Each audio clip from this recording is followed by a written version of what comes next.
In this video, we'll be learning about standards for biocompatibility testing. The learning objectives are to understand the role of standardized test methods in biocompatibility risk assessment, to recognize that the testing required depends on the nature of the device, and to understand intracutaneous reactivity testing and toxicity assessment, which are two things that we haven't learned about before. So when it comes to biomaterial product testing, the amount of testing and whether or not clinical trials are required depends on the perceived danger of the proposed product. So another way of phrasing that would be on the perceived risk. So that's why we use the language of risk assessment when talking about this testing. So this is based on the intended use, and products are classified as Class 1, Class 2, or Class 3. Which we mentioned this nomenclature a little bit in the previous lecture on FDA regulations. So Class 3 devices are generally, they're more complicated and they perform tasks more directly related to saving or sustaining life. And these are held to the most rigorous standards when it comes to regulations. But when we think about the approval process, it's important to note that the FDA approves devices, not materials. So if anybody ever says that a material is FDA approved, they are mistaken. The FDA approves devices. So specific biomaterials can only be used in the context of approved final devices. Now, with that said, if a material is used in an approved device, then that gives it a track record of safety. So that is important. So in terms of regulations, though, in vitro and in vivo biocompatibility testing are required by the US FDA. So with in vitro testing, we've learned a lot about those test methods. Really what's pertinent to the FDA are things like cytotoxicity and the mutagenicity tests. Then when it comes to in vivo studies, we have two flavors, studies with healthy animals and animals that represent a disease model, if that's relevant. And then the final step for approval would be controlled clinical trials in humans. So in vitro experiments, as we've talked about a lot, they have value because they minimize the use of animals in research, which is desirable. And again, they're going to be required. But when appropriately used, in vitro testing can provide very useful insights that dictate whether further evaluation is even necessary.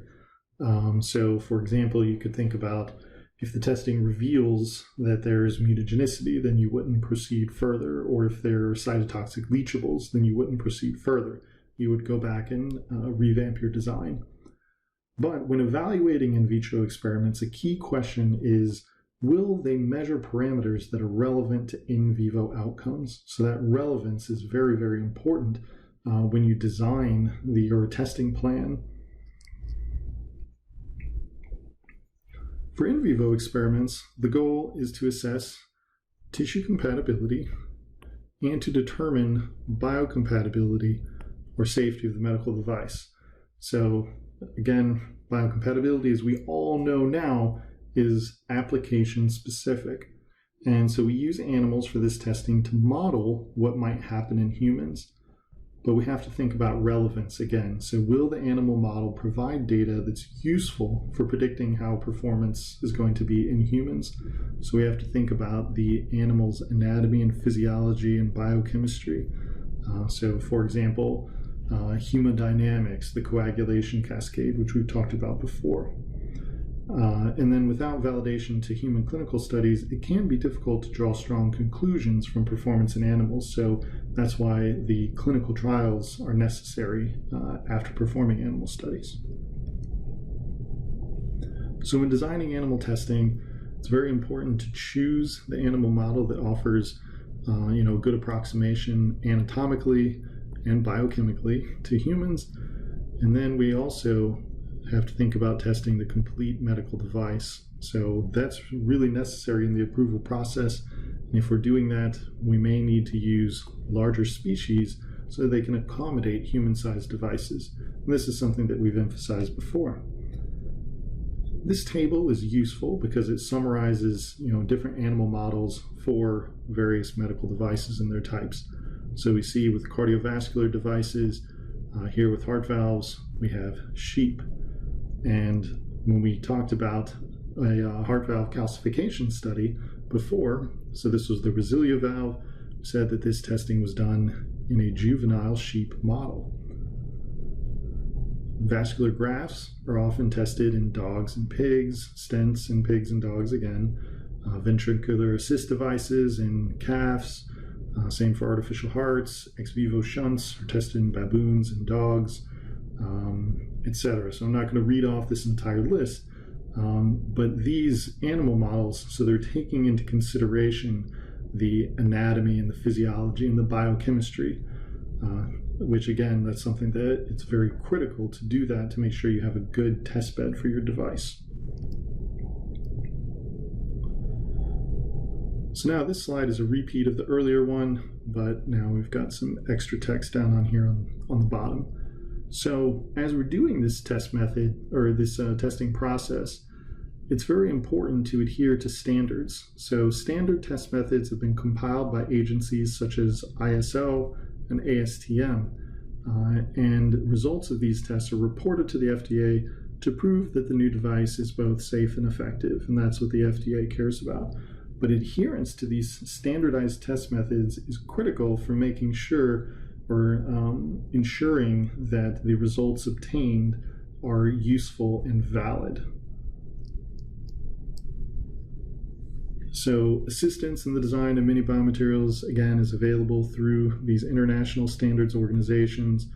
ASTM and ISO are very important, and we've already covered some with ISO, specifically this ISO 10993 standard, which is kind of the set of standards for biocompatibility testing. So ISO 10993 provides guidance on the selection of tests and says that testing shall be performed on the final product or material. The selection of tests shall take the end use into consideration, and then if we're using extracts for this testing, then the extraction vehicle should be appropriate to the nature of exposure. So this can be for extracts, if we're looking at leachables, for example, leachables that might be cytotoxic or irritable. And this is also why the final product is important, because if you're going to test for leachables, then you can't have variation in terms of, what, if it's a polymer, what monomers are present, or residual initiators and things like that. And then also ISO 10993 specifies the inclusion of controls where applicable, and that's of course just good science. More specific considerations are the nature, degree, duration, and frequency and conditions of exposure to the device. So I'll show you a table that has guidance on exposure routes, the chemical and physical nature of the final product again. So here we see that final product is being tested. Toxicology is very important. So there's toxicity testing, which we'll get to at the end of this video, that's done again on the final product. And then the relationship of the device surface area and size to the recipient. And then here, existing information based on the literature / experience. This really pertains to the animal model selection, right? Which we've already covered. So now I'm going to present a little bit from ISO 10993. So this is the cover page, and you see that the title of it, Biological Evaluation of Medical Devices. So this is the biocompatibility standard. And then part 1 is just kind of the broader framework, but again, we see it's about risk management. So here, this overview provides a summary of the systematic approach to evaluation as part of this risk management process. So we can walk through this a little bit. So up at the start here, begins with the question is there direct or indirect patient contact? If no, then ISO 10993 does not apply. Yes is of course where we're at with medical devices. So according to this, then we have to have physical and chemical information and consider our material characterization. So that's why it was very important for us as biomaterials engineers to learn about material characterization methods. Then from there, is the same material used in a marketed device? If yes, then we can circumvent some of this testing. If no, then we have to do more testing. So is there sufficient justification for risk assessment? Yes, and toxicology, etc. We can walk through all of this. There's also, if it's the same material, is the manufacturing process the same? Is the geometry and physical properties, are those the same? And the same contact method in clinical use, if all those things are yes, then all that's needed is this toxicological risk assessment, and then the biological evaluation is complete. But if the answer to any of these is no, then I have to go back to, well, what are the risks based on these differences? Do we need to consider toxicology, etc., and all these things, the chemical mixtures and dosing and route of exposure, those pertain to toxicology. If there's not sufficient justification for risk assessment to bypass other testing, then we have to perform further evaluation of the device based on its chemical nature and here the type and duration of contact. And then there are many biological endpoints that are recommended based on that. And then if any are omitted, then you have to justify it. So this table, so this is that Annex A that's mentioned here. And so this table, I have the first part of it on this slide and the second part on the next. So this shows us the endpoints to be addressed in biological risk assessment and classifies devices based on category, the mode of contact, and then contact duration. And then up here, we have the endpoints of biological evaluation. So for categories, we have surface contacting devices, and these can come into contact with either intact skin, mucosal membranes, such as in the mouth, or a breached or compromised surface. So that might be like a wound dressing. And then contact duration, less than 24 hours, 24 hours to 30 days, and then greater than 30 days long term. So those all have different recommendations. For externally communicating medical devices, which we learned about those earlier when we were learning about hemocompatibility, but these can generally, it just means anything outside the body. If there's blood path, whether it's indirect, if it's touching tissue, bone, or dentin, or if it's touching circulating blood, those are all important. And we see here with our testing, so physical and chemical information, so that characterization of our materials, always expected. So X here indicates that this is a prerequisite for risk assessment, or so it's got to be done. We have to know what materials we're working with. Then everything here requires cytotoxicity testing. So that's our cytocompatibility test methods that we've learned about. And then intracutaneous reactivity and irritation testing. So we'll talk about that in a bit. Something we haven't learned about is pyrogenicity. Don't need to worry about that. That's more endotoxins that can come from contaminations, and they can cause inflammation.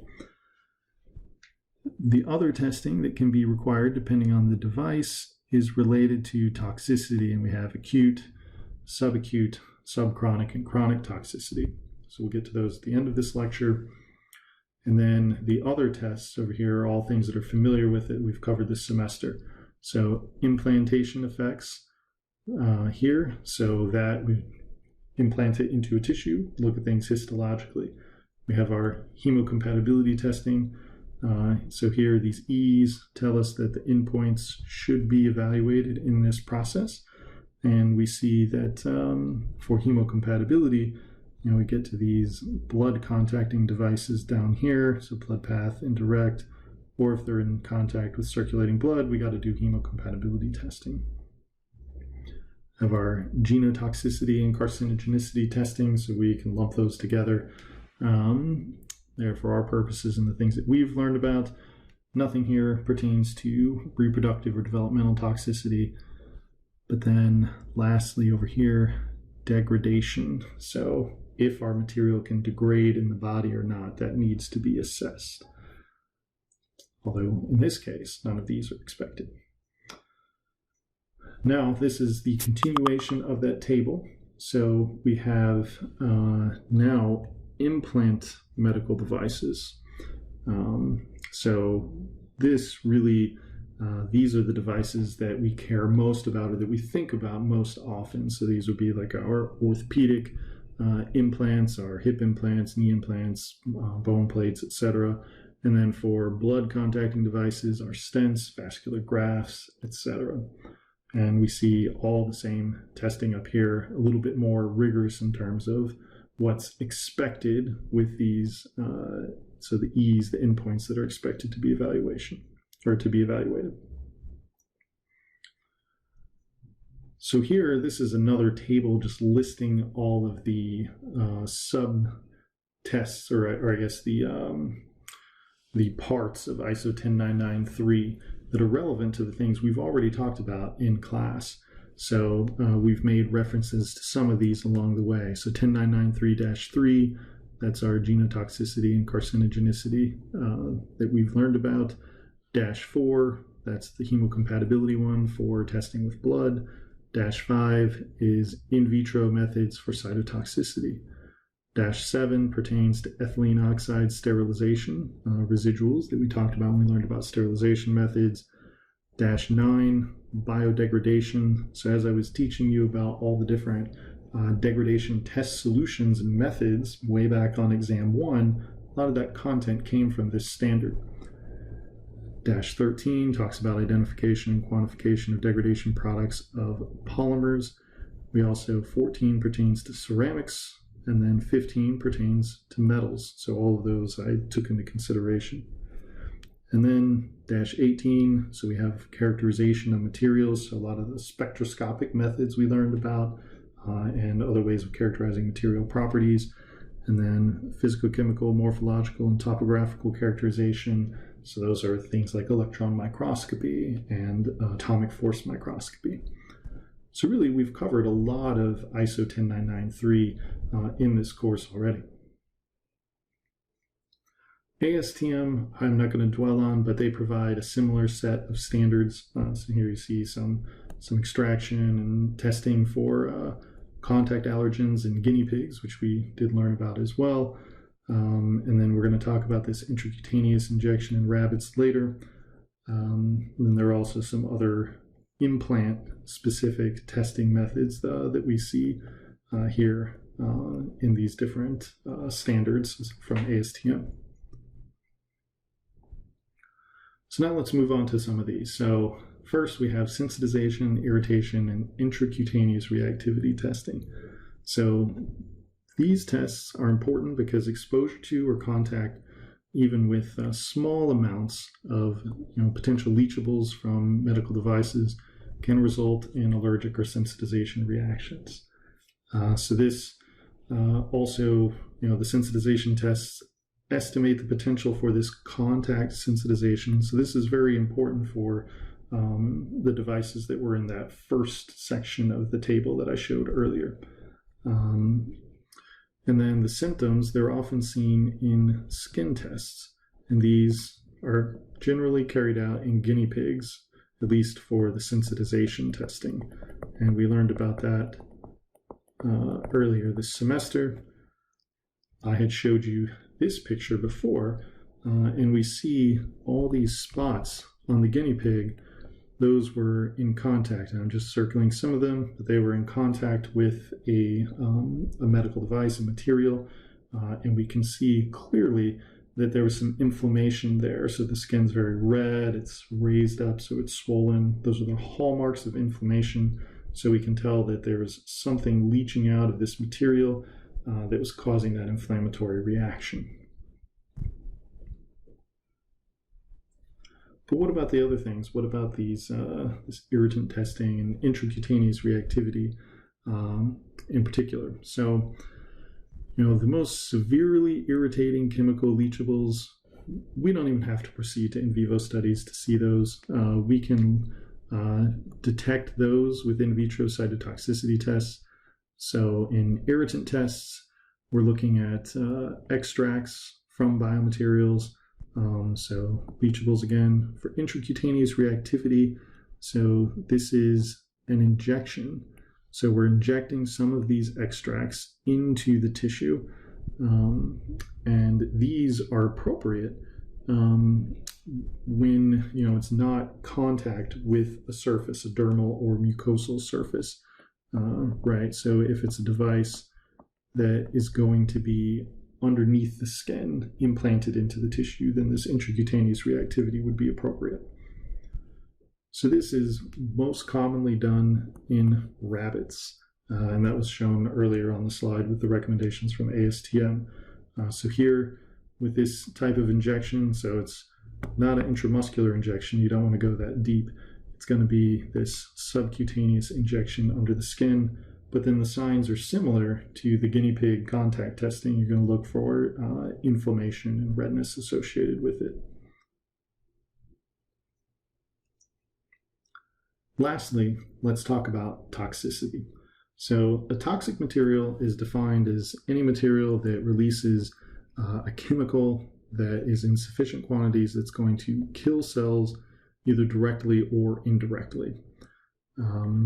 And the number of cells affected is an indication of the dose and potency of that chemical. So a lot of chemicals, they have, there's a threshold above which they become toxic.